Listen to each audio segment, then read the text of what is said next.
So I've just been sent a message by somebody called Deji Daramola, who has been killing it in the property world for a little while. In fact, I've known him for a little bit as well, and his main strategy is rent to HMO. But I know that he's also done some flips, he's done some BRRR, and I know that he's been working on some bigger development projects as well. Now, the message he sent me basically said, yo, kids, I've got a networking event coming up and I would really like for you to speak at this networking event. Bruh. I've actually never done any sort of public speaking before, and it's not really my bag, if I'm being completely honest. I don't really feel that comfortable on a stage and speaking to people. However, I know where I want to get to in the next 2 to 3 years. This is something that I need to drastically improve on. This is something that currently sits outside of my comfort zone, and all the books and the podcasts and all the material that I've been reading basically says that to be successful, you need to grow your comfort zone and become comfortable in the things that you're currently not comfortable in. There's a quote for you. So basically, I am going to vlog and document the entire experience for my first ever public speaking engagement, and you guys have got a front row seat and you'll be able to tell me how well I did or I didn't do. Now, the first thing I need to do is I need to find out how public speaking works, what the good things are, what's actually involved in public speaking. This is going to be an interesting video.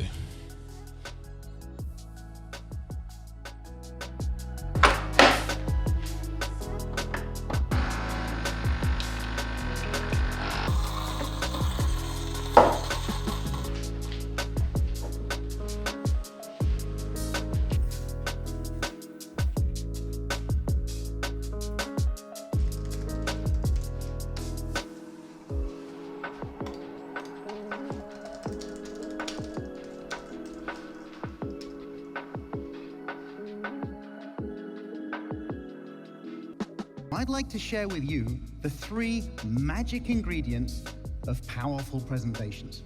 The most important thing about being an effective presenter, an effective speaker, is you have to show up with a giving attitude. You have to show up to give. You know something, you've seen something, you've done something, you've tried something that someone else thinks others need to hear. That's why they invited you to speak. Pace. I can get very, very excited by saying something really, really quickly, or I can slow right down to emphasize. And at the end of that, of course, is our old friend, silence. There's nothing wrong with a bit of silence.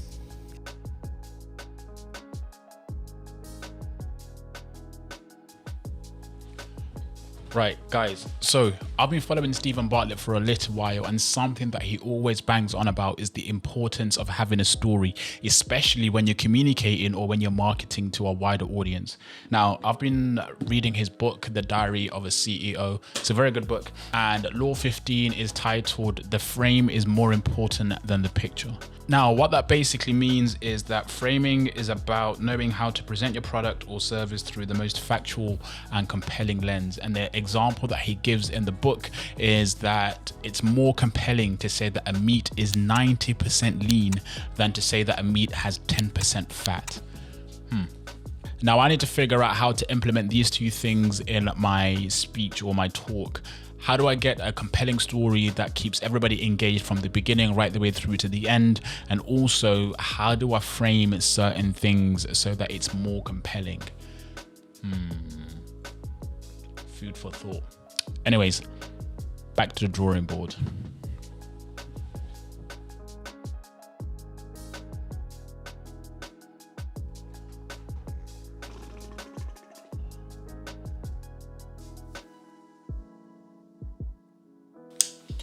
Man, this is actually quite difficult. I don't know if it's because I'm putting so much pressure and I want this to be absolutely perfect, and considering it's my first one, I really don't want to mess up and I want to deliver. But yeah, it's difficult. I don't know where to start. I don't know where to take it. I'm not really sure. I mean, I've done a bunch of research on YouTube. Yeah. Maybe once I get the first one out of the way, get that first duck, and then it becomes, you know, smoother, because I think it'll be more of a, what's the word I'm looking for? More of a, you try something, and then if that doesn't work, then you take it out and you try something else again, and you just basically kind of just fumble your way into the way that you would talk, or you find your own style and how you would present. I think that's how it works. Anyways, I've got a friend, Malone Mukwende, who is like an excellent speaker, a really, really good communicator. He's been on Forbes 30 Under 30, he's been on ITV, he's been on Google, BBC, he's given speeches and talks internationally in Amsterdam, and I believe he's given a speech in America as well. So he knows one or two things about speaking, and I'm gonna send him a voice note to say, yeah man, I need some help basically. Let me find him. I know he'll have like a bunch of stuff that he's learned that he'll be able to help with. Hey Malone, how you doing, man? I hope you're good, bro. I need your help. I need your help. I need some help with preparing for a talk or a speech that I'm going to give at a property event. Yeah man, I need some pointers. How do you start? Where do you take it? What's the process? Any words of wisdom, any words of experience that you can share with me, man? I'll be super appreciative. Right, so I just pinged him that message. He's normally quite quick in terms of responding, so yeah, let's see where we get to. Right, we got a response. We have a response. Let's hear it. Yo, bro, hope you're good. Yeah, that's interesting. Like, I actually spent loads of time prepping, and I always try like different strategies to see what works for me. I think probably just a few things off the top of my head is, number one, I think like try to do whatever you can to find out who exactly is going to be in the room. Like, you can either do that by just asking wherever you're doing the talk, like who is the audience, or like if it's a specific event and you can see people who have signed up, literally going on their Instagram or their LinkedIn or whatever and seeing kind of what they're interested in. Then that way you can tailor some of your talk to make it very specific. So it's not a talk about, hey, here's my story, but it's a talk about, here's how I can help you. You're almost providing value to the people listening. Like anything in life, you're going to stand up on that stage, and the first thing we're going to be thinking as people is, why should we listen to you? So you need to give people like a reason why they should listen to you very early on, and then you need to almost validate that you're a subject matter expert in the space. Malone, appreciate it, man. Thank you so much. Obviously, there's been gonna respond and try and pick his brains a little bit more as well about nuances and these kind of things. But you can just hear in that voice note, he's very clear in how he speaks, which is something I admire about him. But yeah, I've noted down some stuff that he was saying, and I'm gonna go back to the drawing board and let's see how we get on.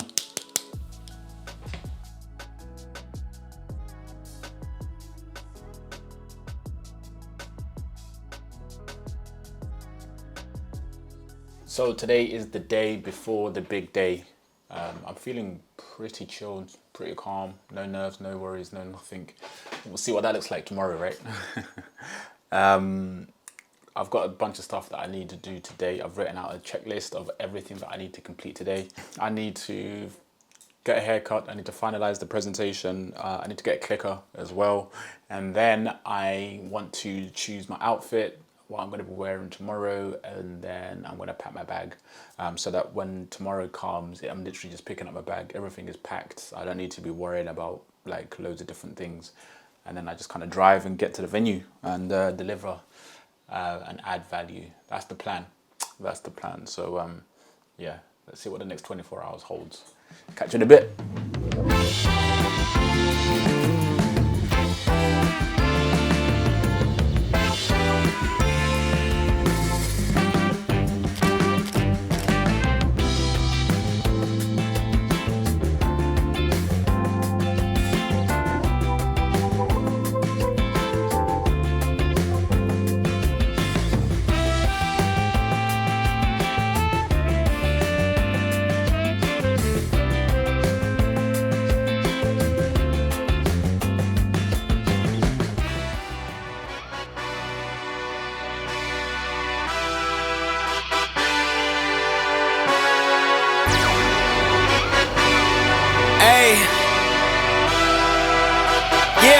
Let's see how you do under pressure. Yeah, I've been wanting this shit forever. I've been in the field with whatever they throw at me. Brush it off, pick myself up, moving on to the better. Okay. Hey. Ain't no errors, baby, it's a new era. I wake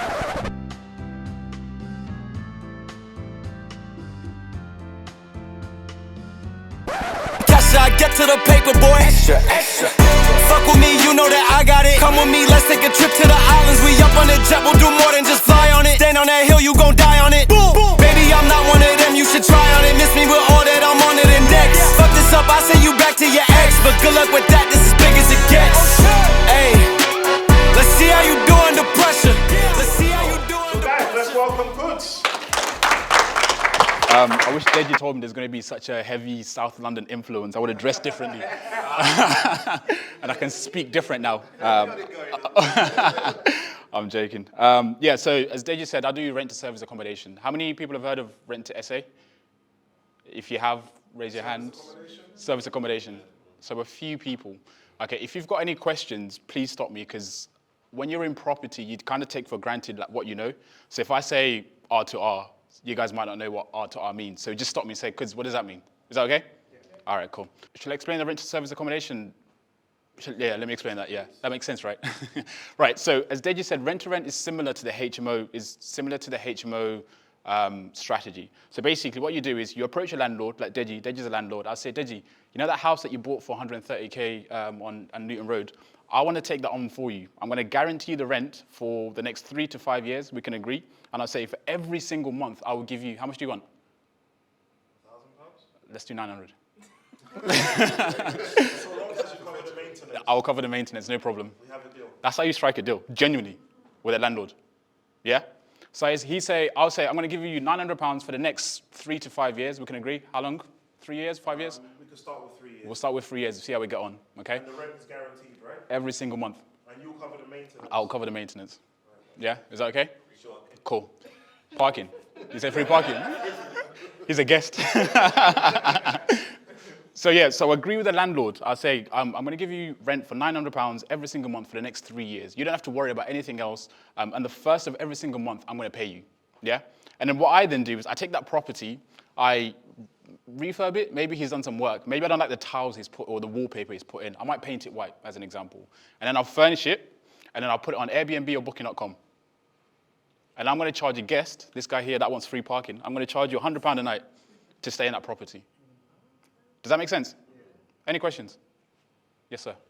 Well, why would someone want to get a serviced accommodation rather than booking a hotel like we're in today? Okay, that's a great question.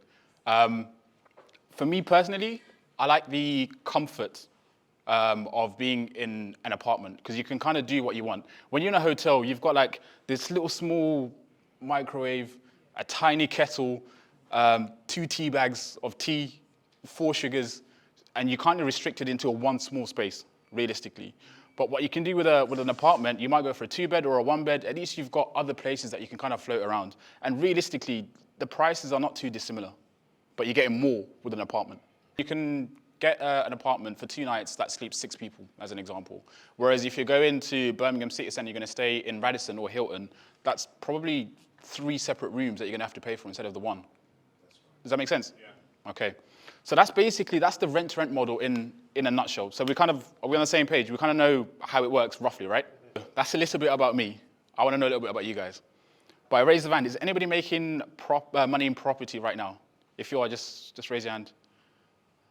Congratulations, because you've taken that first step. Taking that first step is one of the hardest things, because it's normally up here. It's a mental thing. Does it work? Will I make money? Is it guaranteed? But you've taken that first step, so congratulations. That's a huge step. I bet. So everybody else in here wants to make money, because they haven't kind of made that first step, right? Yeah? We're on the same page? Yeah. Okay.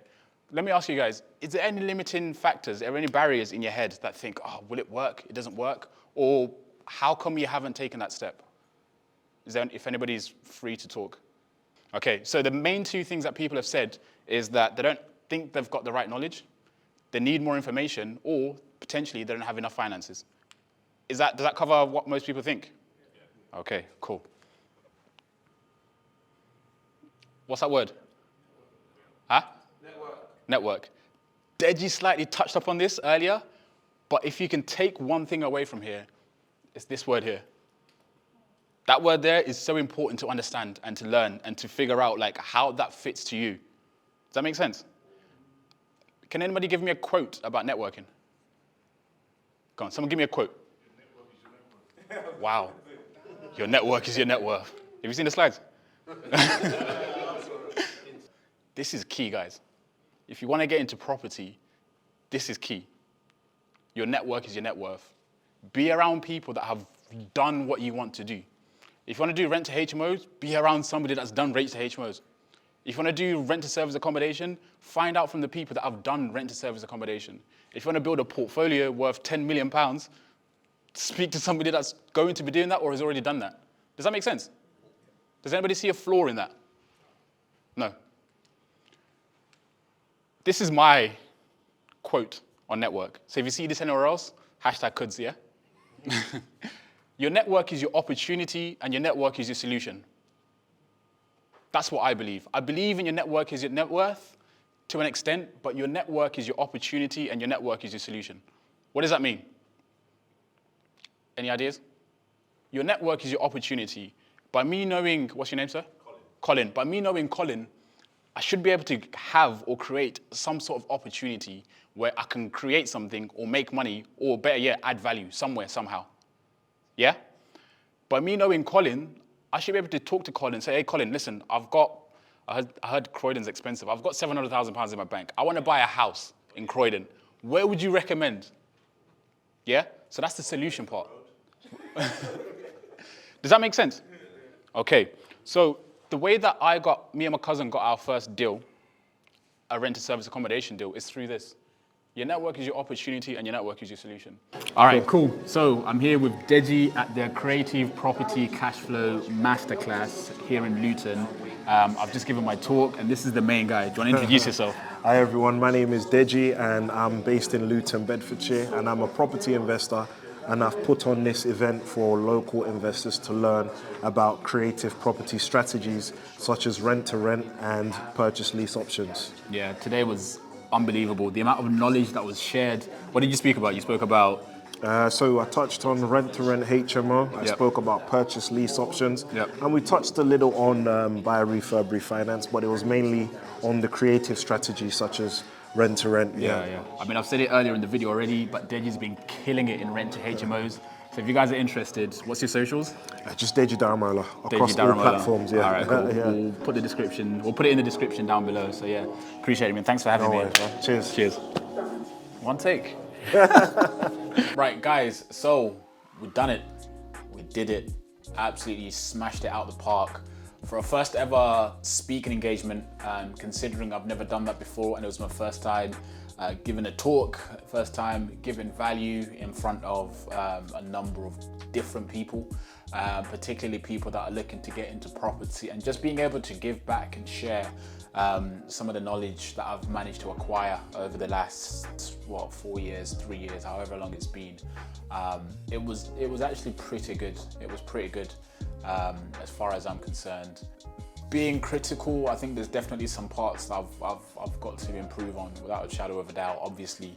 But the feedback that I got generally was that it was really positive. I've had some time to actually watch the video back. I can see some mistakes that I've made, and then I can also see some really good things that I did as well. So yeah, overall, I'm very, very happy, very pleased with how it went. So here's 3 things that I learned from doing my first ever public speaking engagement. The first thing is that public speaking is a skill. I think at the beginning I was automatically expecting to be like, at the level of like these top key speakers, but it's a skill. The more you do something, the better you become at it.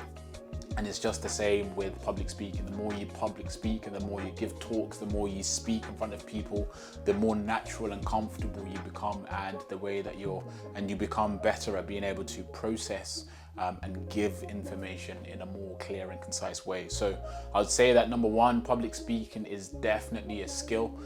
It can be learnt, it can be taught, and you can definitely improve on it without a shadow of a doubt. The second biggest thing that I learned is that with public speaking, or when you're giving a talk, I think the best thing that you can possibly do is just be your natural self. The quicker you realize that people connect with you, yourself, your personality, the better you'll be able to kind of navigate around the whole public speaking the whole public speaking thing. I think that if you're a witty person, then include some witty things in your speech. If you are naturally a funny person, then include humor in your speech. If you're somebody who speaks a certain way, then obviously try and polish certain things, but still let your personality come out. That's definitely something that I learned. I think at the beginning I was trying to be this great and almighty speaker, but at the end, when I got at the front on stage, I just became my natural self, and that kind of seeped through. Plus, it's just easier as well to be your natural self. That's definitely something that I would say. And then the third thing that I learned from my speech is that communicating is so important, and there's just a plethora of different ways that you can communicate. You can use visual aids, you can use your voice, so you can speak quite quickly, or you can slow it right down when you're trying to explain something. You can communicate using the stage, you can use props, you can use crowd interaction. There's just a different way, like loads of different ways that you can actually communicate. And I found that when you're giving a talk, the best thing that you can do is that you have to bring everybody to like the same level, and then you kind of build from there. So if you've got a mixture of people that know exactly what property investing is, and you've got a mixture of people that don't know what property investing is, what you have to do is you kind of have to bring everybody to a specific level, and then you build on top of that level that you bring the whole room in. And that's something that I kind of learned whilst I was there. So you've probably seen in a clip where I was like, shall I explain what rent to service accommodation is? Because there were people in the room that knew what it was, and there was other people in the room that didn't know what it was. And then as I was talking before that, I realized that there's people that don't know what it is. So I had to bring everybody to the same level. So yeah. And then I think, you know what, I said 3 things. I'm going to give you guys a bonus one. Even if you're not confident on stage, just act confident and then just let loose. That's the 4th and final bonus tip that I can kind of give. I'll probably say just before I went up, I was a bit nervous.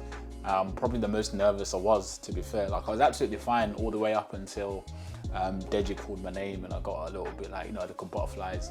And I was like, oh crap, like, people are going to be looking at me, and I'm just going to be kind of speaking and stuff. But yeah, even if you're not confident, just act confident and just let loose, man. Yeah. So guys, thank you so much. I really appreciate you guys coming on the journey with me. I really appreciate your support. This video has come out at 102 subscribers, which is phenomenal. I'll put a post up.